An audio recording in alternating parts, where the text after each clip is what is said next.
Welcome in to the DNVR Avalanche podcast presented by DraftKings Sportsbook. Use code DNVR when you sign up for a new account to get amazing odds boosts every single day. Rudo, Jesse, AJ coming to you live after day one of training camp. Megan might join us in a little bit.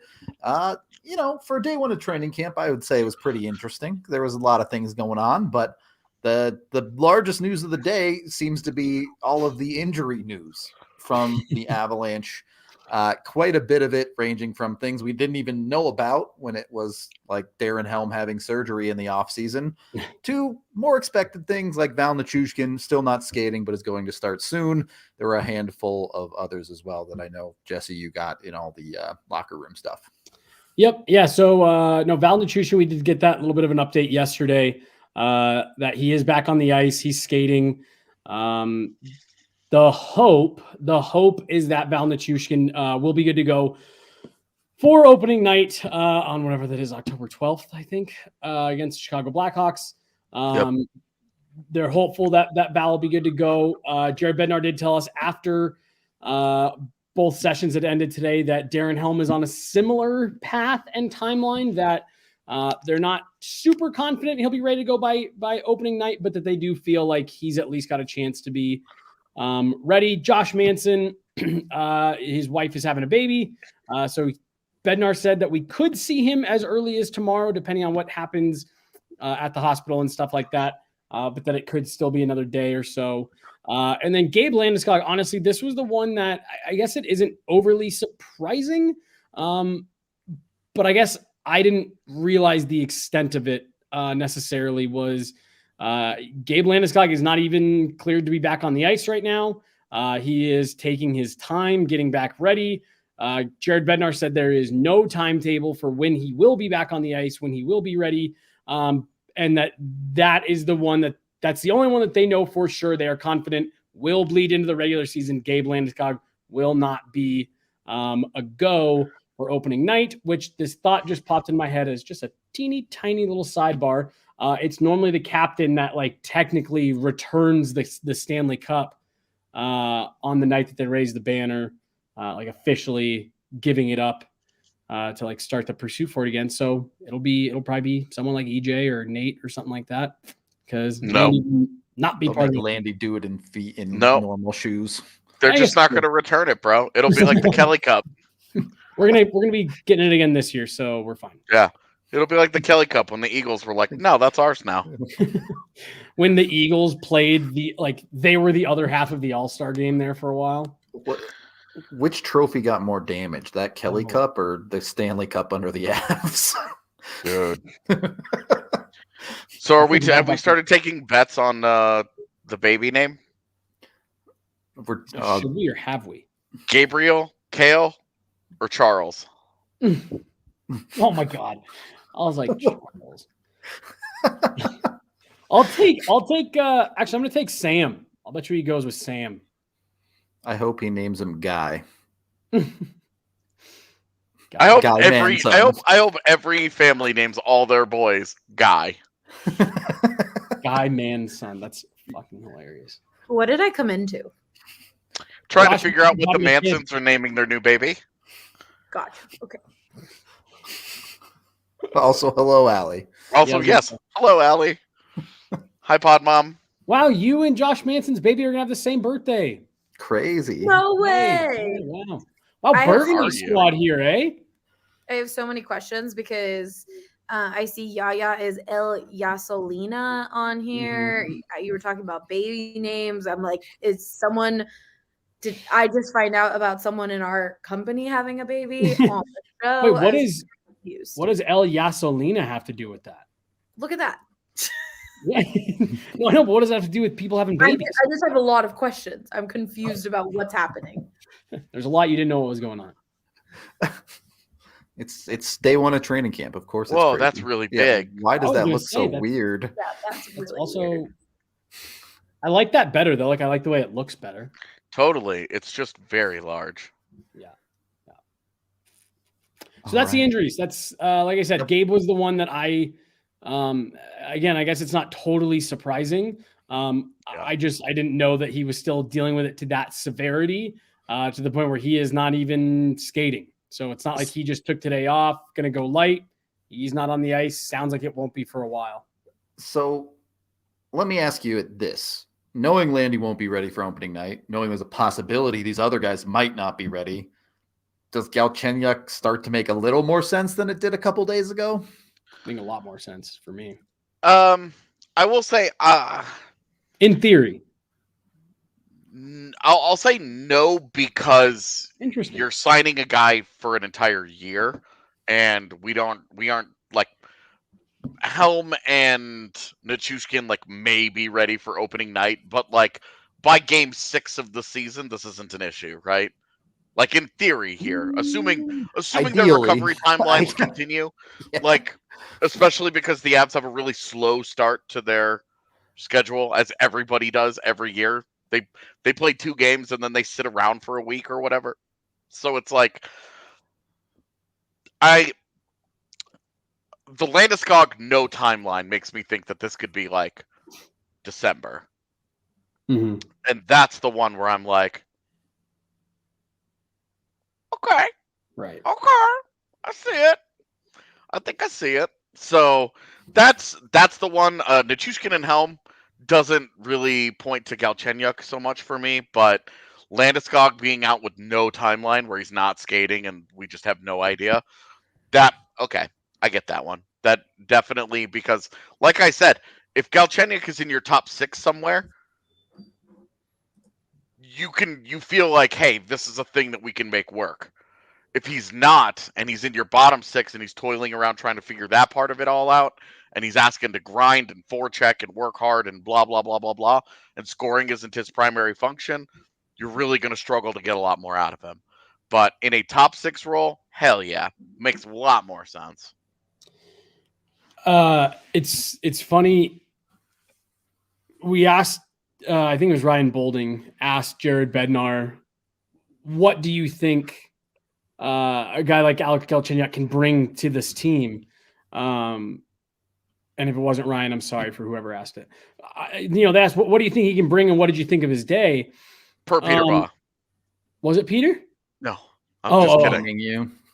So I don't remember who it was that asked. Doesn't matter. And I thought Bednar gave a really interesting answer, because he said kind of and I want to pause on Galchenyuk for a minute and talk about him, because I thought he had a good day.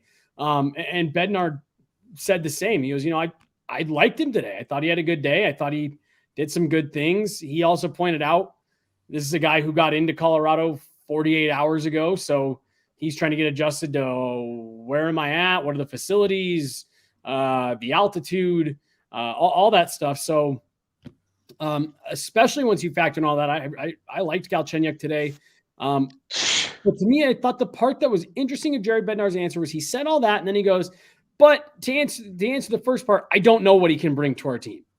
And he said, we're going to get him into some exhibition games. I'm going to play him with some good players. I'm going to give him an opportunity to kind of showcase what he does well, and we'll go from there. Paraphrasing a bit there. Obviously, I don't have the exact quote in front of me, but, I thought when he said we're going to play with some skilled players and give him the opportunity, that's what we were saying yesterday. That's what you're going to have to do. If you're going to get any kind of level of effectiveness, you're going to have to put it with some skill. All I'm going to say, and I don't want to beat this dead horse on yet another podcast. All I'm going to say is I love that approach. Why are they not doing it with their own guys in-house? Yeah. Why is that not happening to a Mikhail Maltsev or a Martin Kaut? Why are they literally bringing a guy in off the street and being like, well, give him all kinds of opportunity to see what he can do? And their own guys internally seem to have a different bar. But I will say, disregarding that aspect of it, it's the perfect approach for Galchenyuk. And to be honest with you, no caveats needed, Jesse. Alex Galchenyuk was one of the 5 best skaters in both sessions today. No caveats needed. No, new organization, adjusting to this, adjusting to that. He played his ass off today. Yeah. I love full marks to Alex Galchenyuk today. Since we're 100%. Rolling into this conversation anyway, obviously you had Mikko and Mac on the top line, which is its own thing. You can get into that if you want. But a line of Galchenyuk, Evan Rodrigues, Alex Newhook. And with knowing Landeskog's going to miss the start of the season, maybe Val Nichushkin's not ready for the start of the season. The way that line looked today, just run it. Yes. Yeah. Yes. Run top line Lecky, or run that second line entirely as is. That whole second line. I like the whole second line. Galchenyuk, I liked Newhook, it. and Rodrigues. Just dude, that trio. Holla. It's a really fun, like, again, assuming everything kind of goes at least in the ballpark of where you want it to with those three players, it's a really fun mix. You've got someone like Galchenyuk who's got a little bit of finish, for Newhook to play with, theoretically. Newhook, you're getting him with a little bit more skill. You're getting him with some guys who can play up tempo. And then Evan Rodrigues will bring a little bit of that stability. I was talking with a couple of folks today. AJ and I may have even mentioned on one of the videos that we put out that your honest to God ideal for Evan Rodrigues is that he ends up settling into your third line somewhere by the end of the year. Like, because that means that other things went well. And so, he's able to, play down your lineup, be a little bit more of a shutdown guy. And so I think that's a fun little mix that at bare minimum, I think that line should get a couple preseason games, couple exhibition games to see what they can do at game speed. Cause I really like that combination. We'll get into Evan Rodrigues a little bit more later, but he seems like a great fit the way he plays to play with one of those two players, Galchenyuk or Newhook. Seems like a great complementary piece. The upside of Evan Rodrigues that we talked about all summer long, and all the things that we liked about him as an intriguing possibility for the Avalanche were on display today. Yep. All of them. Yep. You're not, and it's training camp, so you're not counting the number of times that a guy puts a puck right into a goalie's chest and everybody just moves on, right? Like you're just not focused on that part of it in camp. But his speed, his playmaking, girl, his please. vision, dude. And that's, I thought it was interesting because yesterday at Media Day, when you guys talked to Bednar, he said, look, the 2C battle is mostly between Rodrigues and Newhook. And then, there's Mikko there too. But it sure felt like that was I don't want to. Yeah. But it's there if we need it. But you have a day like today, and you see those two play off of each other so well. Yeah. Yep. And it's like, well, maybe instead of competing, they should be together. Well, and the idea that the question then just becomes, who's the guy in the middle? Right. Because I had a nice chat with Alex Newhook after practice, and two things here. One, Megan with the eye. We were like 10 minutes into the session, and she leans over and she goes, Alex Newhook looks really big. Mm-hmm. And not in a mean way, right? Like in a I want to clarify, not in a mean way, just like, and we were joking, like, is Alex Newhook thick boy now? And then I go into the locker room and I'm talking to him. Alex Newhook, like, I understand this is the most training camp cliche of all time. Alex Newhook is fucking jacked. He's that dude. dude He is. And he's big. He stood up while we were talking, and he was not wearing a shirt, and his arms were just crossed. And I was like, "It's a good thing the little mini Hulk here wasn't wearing a shirt, otherwise he would have popped out of that thing." All right, because whoa. Do you guys remember yesterday on the show? I said that I was standing next to Alex Newhook at the golf charity classic thing, and I was serious. I was like, this kid looks big. Like, he looks bigger than he did last year. But I was talking myself out of it because I was like, I just saw him 2 months ago. Like you said, like it's such a preseason training camp thing to think like, oh wow, he really bulked up. Best shape of his life. Right. Because I'm glad to hear you say that. Because dude, I was standing next to him and I was like, this is not little 20-year-old Alex Newhook. Like, swap me tomorrow. If you're going to be there for the media, tomorrow or Saturday, whichever one you're actually going to be around for, swap, and I'll go talk to like Byram or something. Yeah. Chat him up and tell me that we would be uncomfortable hiring him as a body man because he's seriously. I was like, oh my god, whoa. See, And keep in mind, like, part of this is the fact that I have not been around Alex Newhook in person since his draft day. Now, I was about to interject there because a comment just came in saying, did we not get a good look? I spent a lot of time around the team. I had got plenty of up-close looks at Alex Newhook throughout the playoffs, especially, like being on the road and stuff. He looks like he's filled out in the last couple months. When you keep in mind, he's 21 years old. He's right at that age where those guys start to grow into themselves Yep. in very a much the natural same way. thing that happened to McKinnon. Yeah, well, around and this McKinnon, age. you remember year two, He took Nathan it way McKinnon. too far. Yeah, he got He like had like ultra-jacked. Yeah. bulky muscles like in his shoulder where you Yeah. were like, and then all of it disappeared as the season went on, and Anyway, Newhook.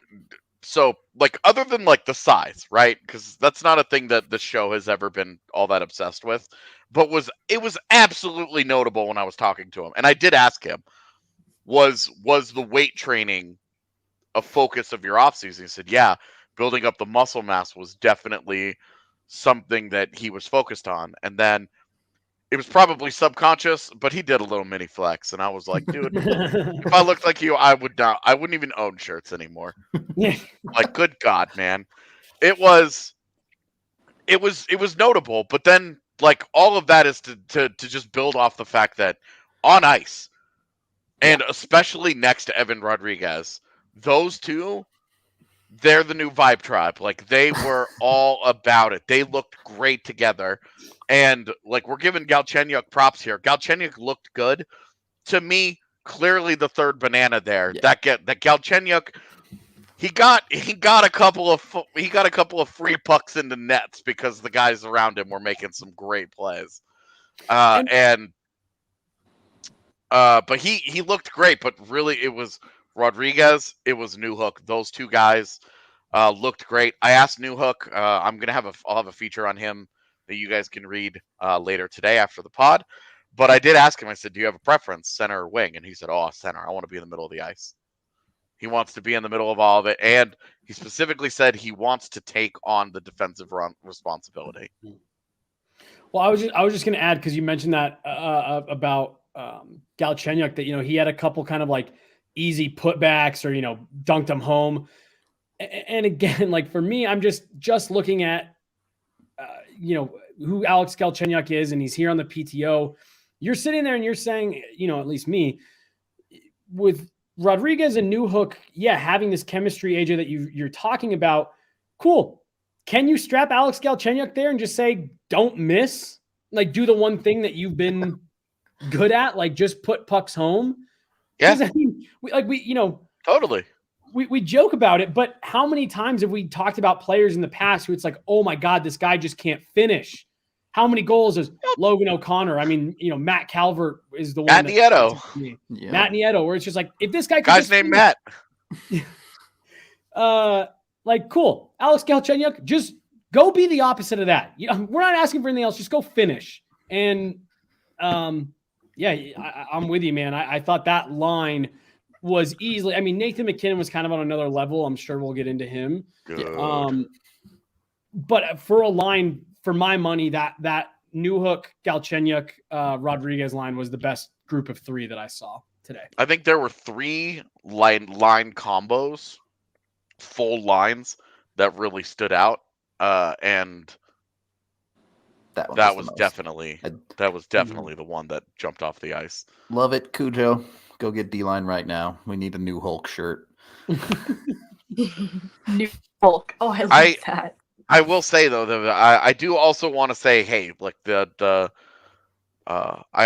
apparently the designated Debbie Downer in Avs land these days, so I will pump the brakes and say this was an environment where Alex Galchenyuk was set up to look awesome. He is set up to thrive. The drills and all the things that they were doing, all the things that he struggles with in an NHL game. Back checking, defensive responsibility, forechecking, physicality. None of that was asked of him today. All that was asked of him was go skate around, look pretty good, and be on the receiving end of some very, very nice puck movement so he can bang home some pucks into empty nets. And again, I will reiterate that I felt he was a top 5 guy today for the Avalanche. I thought he looked very good. But that doesn't mean anything if preseason game 1 he's a ghost. Exactly. But like, I do want the proper context out there that this was a situation where he was set up to succeed and he succeeded. And that's all he can do. One day at a time, be good in the situations that he's been put in. So he can only he can't be good in a preseason game on first day of training camp. Yeah. He was good in the situation he was in, but I just want to say, keep in mind, there's a long way to go. There's a lot of preseason left. The whole preseason. We have time here. He still has everything to prove. But boy, you had to feel good about that start for him. Well, and AJ, I like the way you put it because you and I did just a quick little 3-minute hit in between the sessions, and I like the way you put it when you're talking about a guy like him because we mentioned that. Look, these are we had very similar conversations about Nail Yakupov those first couple days of camp. They are designed for those guys, but especially for a guy like Galchenyuk, when you're here on a PTO, really all you're doing is you're trying to just survive from one day to the next.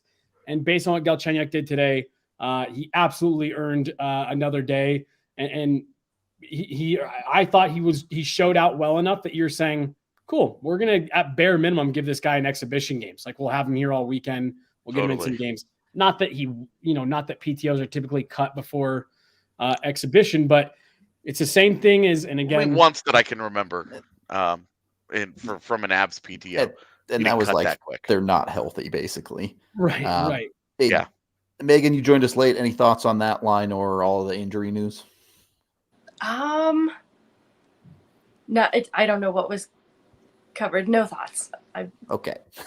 Megan, any favorites? Anybody that you really liked? Any of that?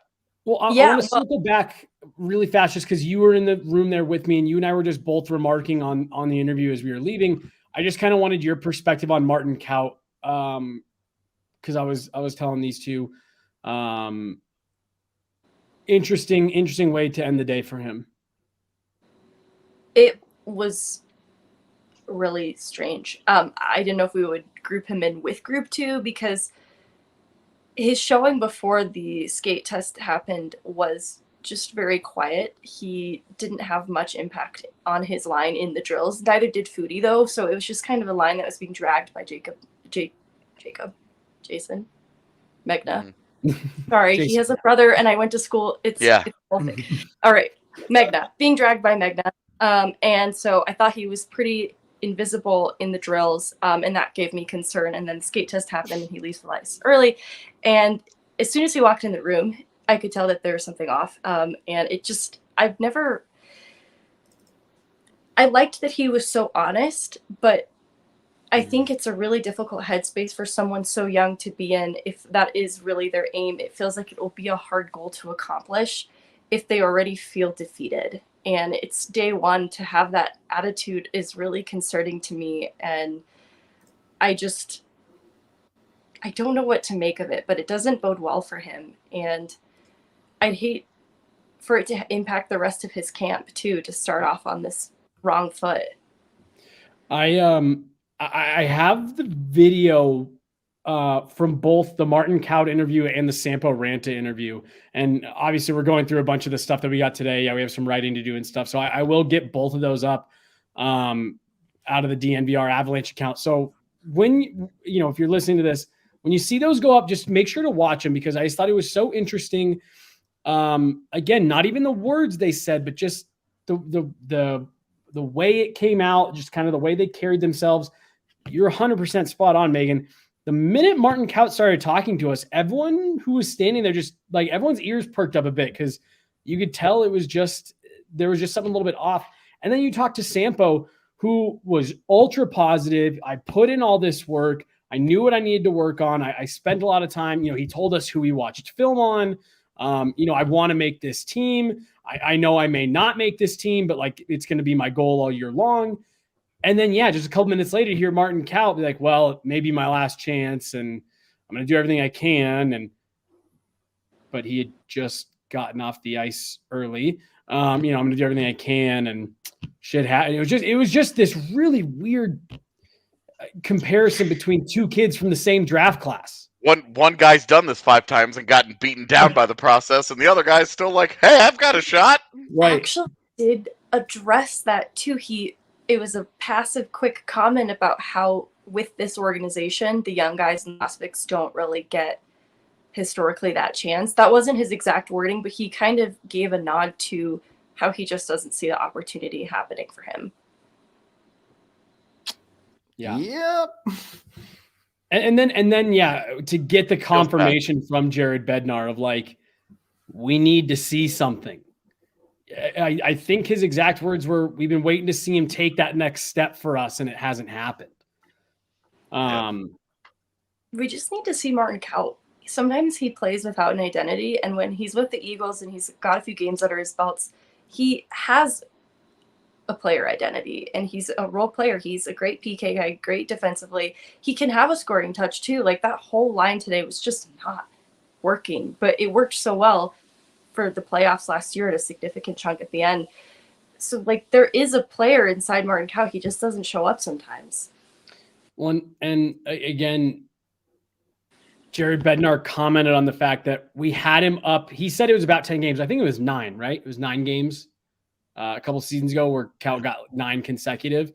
And he said, look, we liked a lot of things about what he did there.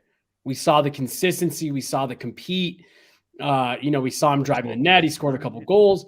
And he said, like, when we sent him down, we were really excited about, his future. And then we just haven't, he hasn't brought that. And he said he comes really highly recommended at the AHL level, and he gets to the NHL. And when we all talk, it's all what happened to all the stuff that he did so well with the Eagles. So yeah, I just wanted to get your input on that real quick, Megan. I'm sorry to interrupt you. I know you're about to start talking about standouts, but being the other one that heard it live, as we were all kind of dispersing to get pulled together for the afternoon. I just wanted to get your take on it, because that was one of the weirder interviews that I've done in the last couple of years, for sure. From the main group, the standouts were that almost the entirety of that second line. It felt like that third line was still finding themselves, and it's just like, this was the problem that Newhook had last year with this line. It just, all three of these people together are not going to make one another much better. I don't think that they're going to look badly. I'm talking about the Comfer line specifically. For the record, that's Myers, Comfer, and Logan O'Connor, for those who don't know. And each of those players, I feel like they need someone on their line to make them better, because they're not going to do it for one another. And I think that was a fear of seeing that just in day one, right? It's so premature. That's a concern. Yeah, so really early in the day, Myers hit Logan O'Connor on the back door on a really nice play. That was like, oh, that was good. Let's see more of that. And then the rest of the day, that line kind of just disappeared. Just was one of the lines doing the drills, and nothing really stood out. So, man, I will also say that fourth line, Cogliano, Sedlak, and Bleed. Yeah. Yeah. I have concerns about Bleed in the shape that he's in. I mentioned to Megan while we were sitting there, Andrew Cogliano has an 82 game free pass for me. I don't give a shit what he does during the regular season. Yep. You got that guy to be an absolute warrior for you in the postseason. I don't care. Yeah. But the Sedlak and Bleed, They got work to do. dude. Bleed more so than Sedlak, where I was like, what is this? Like, that's, I don't like to really ding guys for bad camp days, because too much will get made of it. Because I'll say, oh, Anton Bleed was awful today. And people will be like, AJ said Anton Bleed was bad in camp, and therefore he had a bad camp. And it's like one day, right? Yeah. And I don't want that to overshadow anything that he may do in a game setting or a preseason or whatever. But the first day of training camp today was a little bit of a skills showcase as well as conditioning. Yeah. And if that's the case, man, you didn't see it from Anton Bleed. Oh, he looked gassed too at the end. Before conditioning even started, he was taking these and looked a little out of breath. I'm willing Adjusting to to the altitude. Yeah, Sorry. I'm willing to give a little bit of a pass because of the altitude, and it happens a lot where people come into this organization. And make no mistake, the Avs go hard as far as conditioning is concerned in training camp. They Their standards really, are very high. yeah. So that I can understand, but yeah, there it doesn't look like there's a ton there when it comes to NHL skill level. Does that concern you guys? Like I tweeted out that picture of Oscar Olausson and Mikhail Maltsev. I mean, like literally on all fours, and they weren't quite done with the bag skate. Does that bother you at all? Do you guys make note of that? Like, I'd love to know, because there is part of me that when you see the guys like collapsed on the ground, it's like, get up. Like, be tired. Count bothered me today because, one, he's done this several times. This exact program. And then he left early, which was really the icing on the cake, where you were like, the last suicide that they do, he doesn't finish it. Yeah, he pulls up short at the face-off circle, heads for the bench, sits on the bench, looks like he is absolutely just like spent. Yeah. Looks like me walking up a pair of stairs, man. Like it was ridiculous. Looks like he's done, and then he leaves the ice. And you're like, buddy, yeah, this is not the look that you wanted. But all the rest of that, like, how many players were out there on a knee on all fours? Like, the majority of them eventually got there. Yeah. Because they run them hard into the ground. This goes back to the culture conversation that I know we're going to continue throughout the preseason, that I talked to Alex Newhook about today. There's a culture here. There's a system of accountability. There's an expectation that you better goddamn be in the best shape of your life when you get here, and not just have it be platitudes. You better be in the best shape. You better be raising the bar for yourself every single day, because this organization expects the very best out of everybody at every turn. And it is constantly pushing guys. And as Rudo mentioned, you see new guys into the organization like a Bleed, who's not been here for several weeks, training with the team, whatever. You'll see new guys come in and just not and get a little shell-shocked early in camp like that. It does happen. But the Avs are serious about their conditioning, and there's a reason for that. You know, the whole, you go and watch Miracle, the whole legs feed the wolf, right? Yeah. Like, look how the Avs won their Stanley Cup. Yeah. They won it by hounding teams, by never stopping, by just being relentless, and that starts with conditioning. That starts, it's an attitude, it's a mindset, and it starts with how seriously you take conditioning. And the beginning of training camp always separates those who are ready from those who are not. Well, so I will say the guys hands on the on all fours and all that, it's natural. Those guys are doing suicides up and down the ice, and up and down and up and down and up and down At the end. yeah. And I totally get it. For me, I'm like, good. Now they know what they're in for. Welcome to being a member of the Colorado Avalanche. Yeah. Well, they say look good, feel good, play good. So if you want to look good on the golf course, Pins and Aces, the new golf apparel merchandiser of DNVR. You can go over there and get all sorts of amazing gear, obviously hats, shirts, the like, but they also have golf bags and even have beer sleeves that you can put in your golf bag, so you can get 7 beers all hooked up in your golf bag, bring them onto the course with you. Make life super easy. Highly recommend you check these guys out if you haven't yet. They're a family-owned golf apparel business based in Colorado, so you're buying a local with these guys. Be sure to go check them out today at pinsandaces.com, and you use the code DNVR to get 15% off your first order plus free shipping. Again, that's pinsandaces.com. The money you save there, you can put it over into DraftKings Sportsbook. Use code DNVR when you sign up with a new account there too, and you get to bet $5 on any NFL team to win to get $200 in free bets. So if you got a good read there, go on over to DraftKings, get the money in there, get the $200. I saw chat talking about it earlier. They're convinced McKinnon's going to win the Hart. He's plus 1,000 right now. Do you know if there's a prop bet for him to score over 100 points? I haven't seen one, but I'd have to go check. I'm sure there'll be a pool, if not a bet. They'll on their pool side, they'll have something there you can win a good chunk of change. But all I know is if you have if you have a top 5 pick in your fantasy hockey league this year, take them. Yeah, Feeling pretty good. Yeah. Feeling pretty good about it. Head on over to DraftKings. Must be 21 or older. Colorado only. Other terms, restrictions, and conditions apply. See DraftKings.com/sportsbook for detail. And of course, if you have a gambling problem, call 1-800-522-4700. Second period of the DNVR Avalanche podcast presented by DraftKings Sportsbook. Before we really get into the nitty gritty here, McKinnon, Rantanen, Cale Makar. I know they're probably going like 70, 80%. Okay. I thought you were about to give us the world's worst version of fuck, marry, kill, and I was like, I can't do it. I can't do it. Oh, I could do it. Of course you can.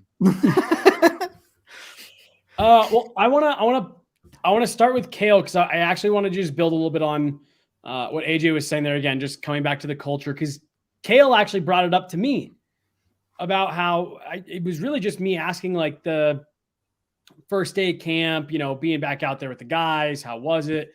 And he mentioned, today's about setting a tone and making sure that guys show up ready and that guys show up skating. And I asked him, I was like, dude, hearing you, I said it more professionally than this, but like, hearing you bring this up, like how much does that play into the culture that you on day one, like you came in and he just said it so matter of fact, like, oh yeah, that's what today is about.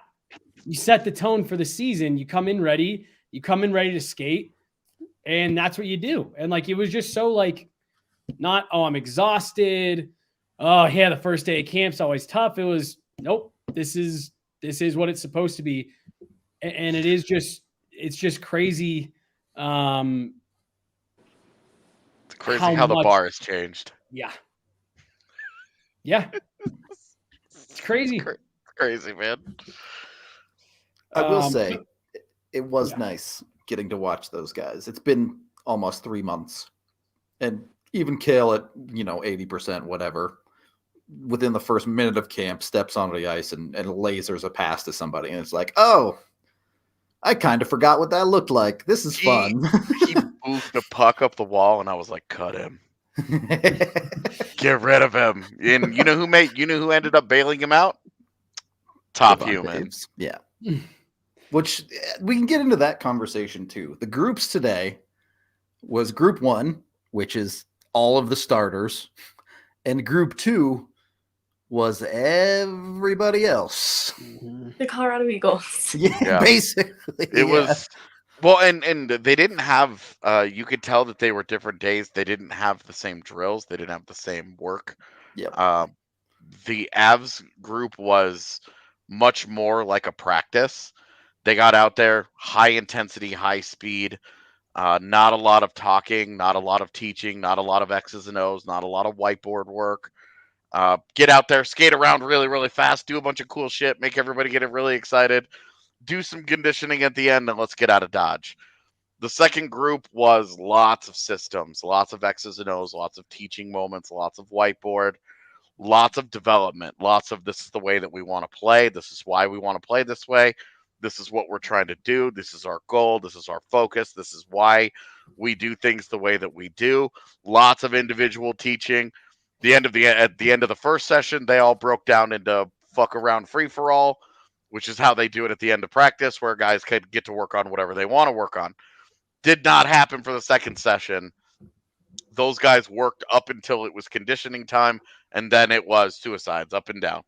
That's it. That's all it was. It was not, nope, no cute string, no let's all skate in a lap as a group. None of that stuff. It was hard conditioning work. And just the two tones of the sessions. NHL team coming off the Stanley Cup, very different pace, very different attitude, very different approach. Teaching the young kids who we want to be, how to be an Avalanche, basically. I think it's funny that you pointed out that it felt more like a practice because Jared Bednar literally said, I wanted the first group We wanted it to feel like an intense practice, like we're just kind of picking up where we left off. Anybody that's watched a lot of Avalanche practices over the years could tell you that that's what that looked like. That's all that was. He said, like, and again, like this will tie into Nate, but he said we wanted our guys to feel like, hey, we're just jumping right back into where we were, get that intensity up, and then he mentioned obviously you have to settle in. This is a long season, but he's like, I didn't want to burn guys out, but we wanted it to feel intense. We wanted it to feel high energy. And again, this brings me to Nate McKinnon. AJ, you and I remarked in that little video that we did there in between sessions that like Nathan McKinnon today looked like Game 6 Nathan McKinnon, like that level of intensity, that level of pace. He made this cross seam pass to Sam Girard. On the tape for a one-timer into a wide open net because nobody saw the pass coming. Yeah, backhand. Yeah. 360 backhand, no look. On the tape, like in Sam Girard's wheelhouse for a one-timer. And it just looked. Devon Taves literally looked at his stick and was jokingly looking for the hole in his stick. Yeah. Because he was like, "How the fuck did that puck get through me?" Yeah. Dude, he was just on a different level. Like on the 3-on-2 drills, he was like, "What if I just skate through everyone on the ice right now? What if I just do that?" It was interesting because all of Colorado's defenders, all their top defenders were in the first group. Yeah. And McKinnon is dancing them. And you're like, is Colorado's defense overrated or is Nathan McKinnon seriously about to turn into Thanos? Like which one of these is true? That's the other bet we got to get going is how many days do we make it until McKinnon blows up at somebody? He was barking. I was barking. With every stride, dollar bills were coming out of his skates. He might have a little too much dog in him. I get lucky. He was like, Arturi! Yeah. It's that second G. A little bit too much, maybe. Yeah. That's like Yeah. I don't know. All that money is going to buy rockets to strap to his skates, and he'll be even faster. Yeah, right. Yeah. I've always said he reminds me of a rocket-powered golden retriever. So. Yeah, I forgot about the chickpea pasta. Okay. So definitely a fun day from the big names. It honestly, I didn't notice Mikko at all. He had a couple nice bombs, but it was mostly Mikko, just the McKinnon show. Arturi, whatever. They're riding shotgun to a dude to the destroyer of worlds. Moving we can go wherever you guys want, but I imagine our group 2 conversation is going to be fairly short in that Olausson, Maltsev, and Hudon unit was great, and everything else was certainly more Eagles targeted. I really liked Ranta, Bowers, and Smallman. I thought that line in that second group really stood out on a consistent basis. I liked how hard they worked. I liked that they were effective. Thought that they were rock solid. I personally didn't get to see Ranta and Bowers play alongside each other because they were often playing in for one another. So getting to see how they work together, it actually made a lot of sense that they lend to each other's game what the other could probably benefit from. Yeah. Like I think Bowers skating is so excellent and could get him to difficult areas, and Ranta is really dogged on the puck. And together, I think it just was like we talked about finishing the rookie tournament, and it's still kind of true for Ranta, but also Bowers and Smallman together. That's like one thing that they could button up. But I really like the way that they complemented each other. It's funny because it makes perfect sense, right? Bowers has always been a guy who was like, yeah, at the NHL, he's going to be a defensive center or wing for you. And Ranta is not that. Yeah. So they really do complement each other very, very well. I agree. Yeah, definitely. And play center too, finally get him off that wing. Like, wow, this actually is probably a better fit for you than what I've seen when you're on wing. I've always liked him more as a center than a wing, but certainly on his own half of the ice, sometimes it can get a little weird in the offensive zone, right? Because he does like to get pretty deep in the zone. and play off the puck a decent amount. Yeah. But I agree. I think he's better at center. Look, I'm Jared Bednar said that they're going to be mixing up the groups. I want to see some of these guys again, like the Martin Couts, the Shane Bowers. Like I want to see them with the main group. Same. You know, you can stand out amongst your peers, which if you're going to take the next step, you need to, right? How many times have we talked about that? You need to shine at one level before you go to the next. So yeah, that's true. But for some of these guys who we feel like are coming up onto their last chance, and we're essentially all but confirmed Martin Kaut is on his last chance. I want to see, cool, what impacts are you making with these top players? Can you keep up? Are you noticeable?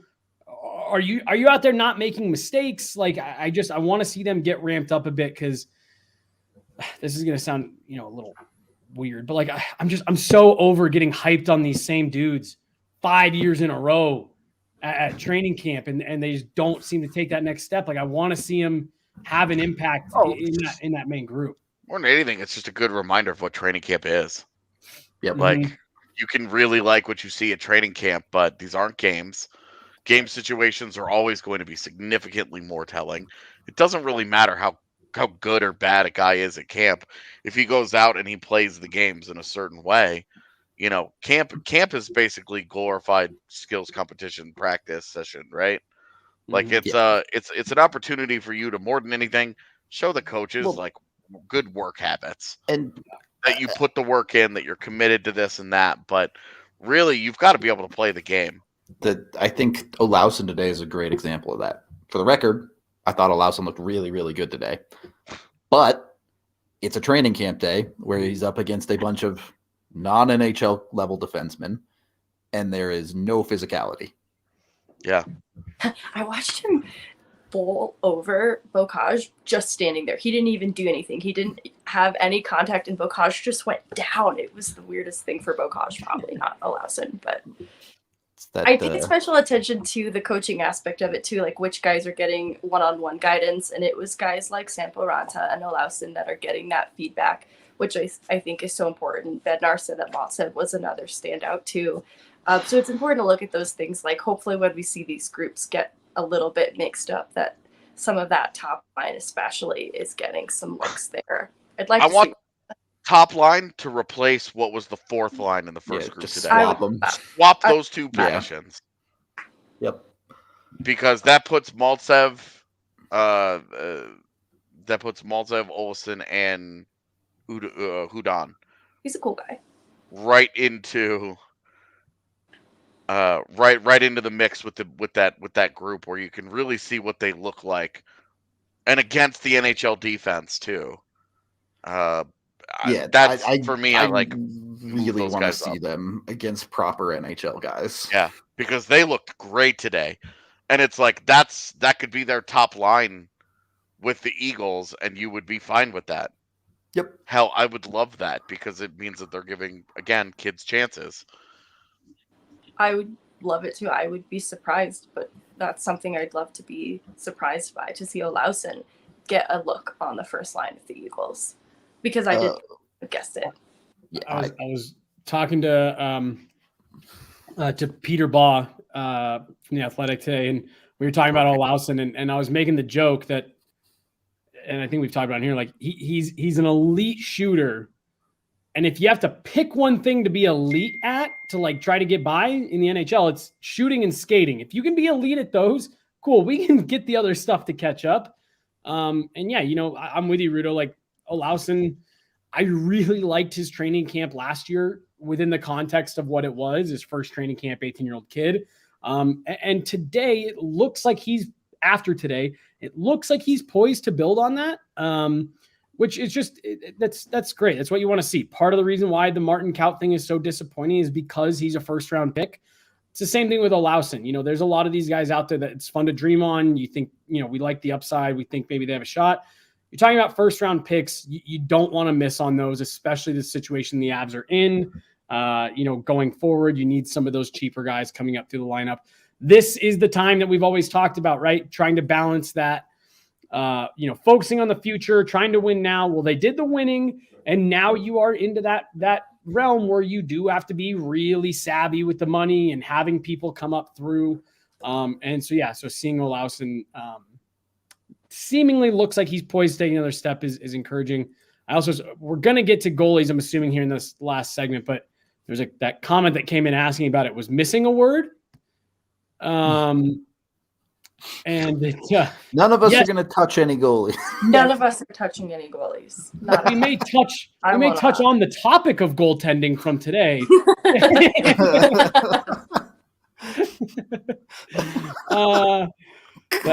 That's an incredible graphic. Whoever came up with that. But no, not. Guy has too much time on his hands. Damn, we just added to it. This one better. Yeah, I like this one better. Y'all thought Slender Man be scary. Yeah. Just Megan in full pads out in the woods. Well, that's some Shia LaBeouf level stuff. Okay. Really quick. We are brought to you by Breckenridge Brewery, the official beer of DNVR. Friday afternoon club tomorrow at the Breckenridge Farmhouse at 3:00. Come hang out. Come have a good time. Have some Breck brews with us. It's going to be fun. Trust me. Other than that, they have, great beer, great stuff. You can come to the DNVR bar, get it there. Check out breckbrew.com for all their merch. You can get tickets to the Hootenanny, all good stuff. Also brought to you by Green Mountain Dental Group, the best family dentist in the Denver metro area. When you get a cleaning, x-ray, and exam from them, you get a free Sonicare toothbrush just for taking care of your teeth. So check out Green Mountain Dental Group today. They do a great job of making sure you're always up to date with all of your dental work that you need. Damn, I gotta call them. I actually have to call. Do you have to leave to go to the dentist? And I'm not even kidding. There you go. I have an appointment at 3, so I'm going to hop off, but I will be writing a little bit about Camp 2, some of the interviews, a notebook overview, so that'll be out later. There you go. We got you covered wall to wall on training camp coverage so far. So keep an eye on that. I'm going to be honest on the goaltenders. It's impossible for me to take anything away from a training camp day for a goaltender. This is the worst environment to try and judge a goalie. Hey, let's give you a bunch of 2-on-0s that you have to try and stop, and let's see what happens. Yeah, let's see. How do you feel about a goalie constantly under siege and odd man rushes? Great. The one thing I will say that I thought was interesting with the goaltenders is at the end of the first session in which Zigalov was taking part in, he went over and talked directly to both of the main Avs goaltenders, not just the coaching staff, but he was talking to the goaltenders and getting advice and conversing with them about, I don't know what exactly, but Georgiev got down and slid across and was talking to him and pointing things out. So I did find that interesting. Jesse, what did Georgiev have to say? Not much. He did not seem interested in talking. Not super interested. I also felt bad. I had to apologize to Kale too, because this is our first time back in the room. Some guys like to talk just as soon as they get to their stall, get it done and over with, whatever, and then they'll get undressed. Some guys like to get some equipment off, and so I felt bad because I did it to both Georgiev and then Kale immediately after. I went to them and they were like, just give me a second. But yeah, so no, Georgiev definitely seemed. I felt bad. I think I kind of messed up his routine a little bit. And then once a couple people saw that I was over there, everybody came over there. So suddenly he was surrounded by media. So not a ton to say, but he brought up UC Parkla. Today was the first day getting to meet with him and really chat with him. So I just asked him, kind of what were your first impressions? And he said he had a lot of good things for me to work on, which that is what I watch for with goalies in training camp, because you guys are 100% right. In the same way that training camp drills are designed for players like Galchenyuk and Oscar Olausson, really high-end skill guys to succeed, they are equally as set up for goaltenders to fail. You know what's happening every time that we get excited about a 6 snipe from a dude, right? A goalie's getting beat. Yeah, goalie gave up a goal. So, that's what I look for. What kind of work is he doing with UC Parkla? Is there anything that we are starting to see day one? They're trying to get to work out of his game or work into his game. And the one thing that just stuck out to me was the lateral movement. Georgiev, in between like every drill, looked like he was working on dropping to one knee, sliding across, getting up and squaring to a shooter, sliding back the other way, getting up, square to the shooter.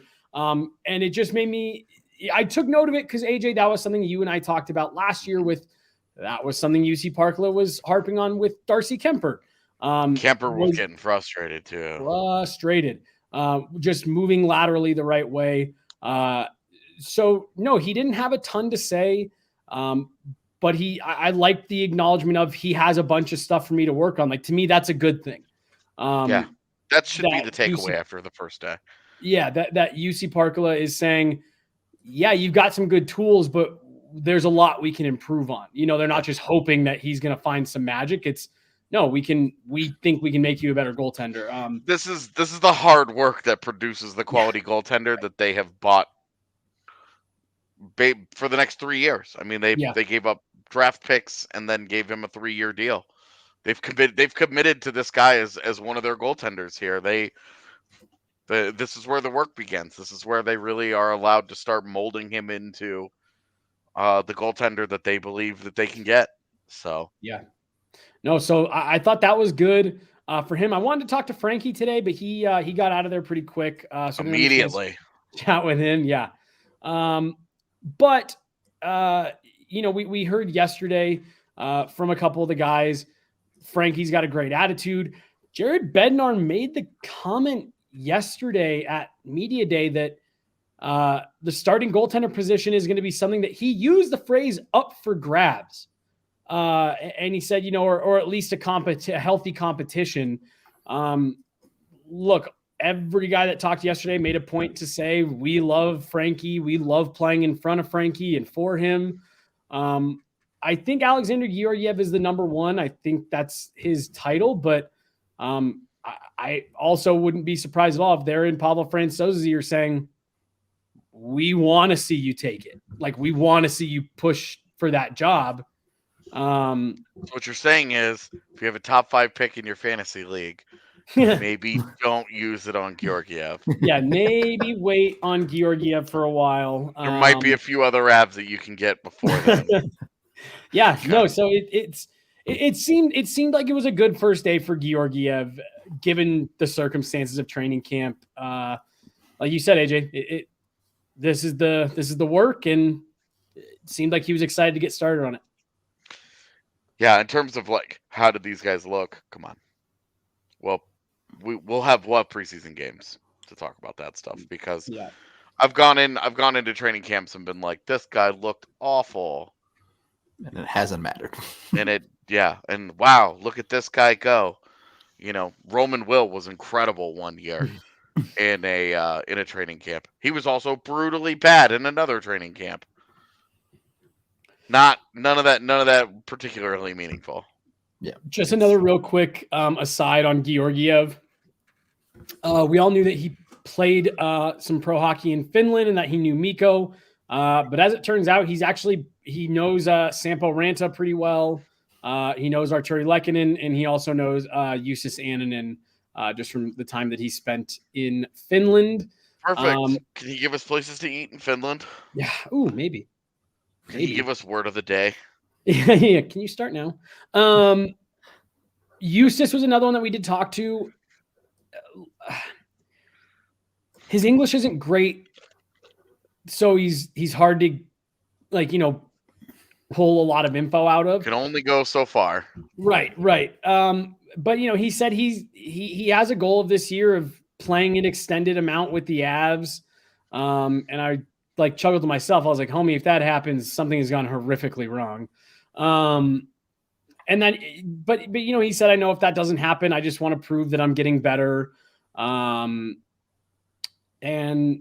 again, just a lot of kind of generic answers. I'm trying to focus on myself and I just want to improve.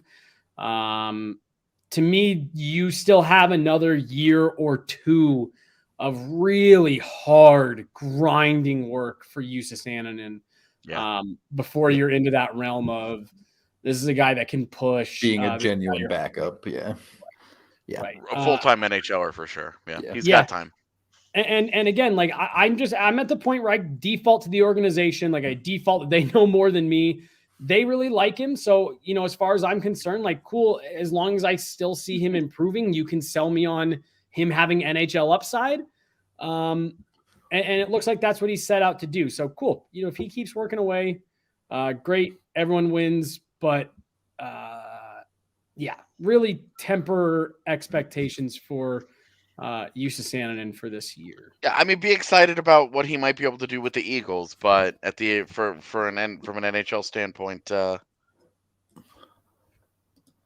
Yep. Yeah. It is what it is. That's the reality of prospect development. Any other? Hey, Well, did you guys see this thing about tomorrow? Uh-oh. which thing? Like I'm refreshing my email. Yeah, No. is this on Slack? Like, Yeah, go to Slack. Oh. Are you talking about Allie's tweet? No, I mean, I don't know. I haven't seen it. Anyway, okay, super cryptic. Thanks. basically, we're allowed to hint that people should come hang out. Oh, with yeah, us the tomorrow. Friday afternoon club. Yeah. Yeah. You should be there. That was Allie's tweet. Oh, okay. Yeah, there's exciting things and you're not going to want to miss it. So just trust us and come down to the farmhouse. Yeah. Have we ever led you astray? Has Allie Monroy ever led you astray? I'll answer it for you right now. No, she hasn't. So you don't want to miss it. Per Allie. Yep. I that's all I got, unless you guys got anyone else that stood out today that you really wanted to touch on. Nope. All You know who right. really stood out? Jesse. Thanks, AJ. Yeah. So I got Tons It of was content. so cool to be in the room again, man. Like It is great. I just want to say it was so cool to be in an open locker room with players to talk to.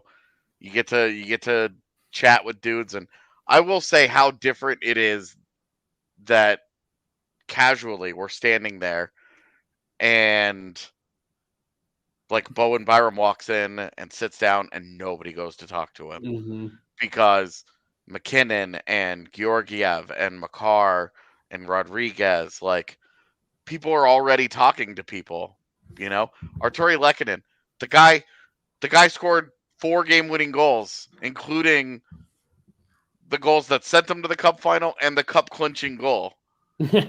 And he sat for 10 minutes unbothered in his locker because the Avs are so star-studded that it's like Arturi Lehkonen is just a guy like a 5-year, like fresh off a 5-year contract extension.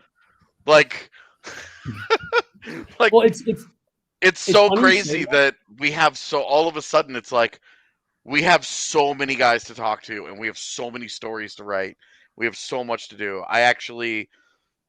Today I'm just like I like we have more audio than we know what to do with after today already.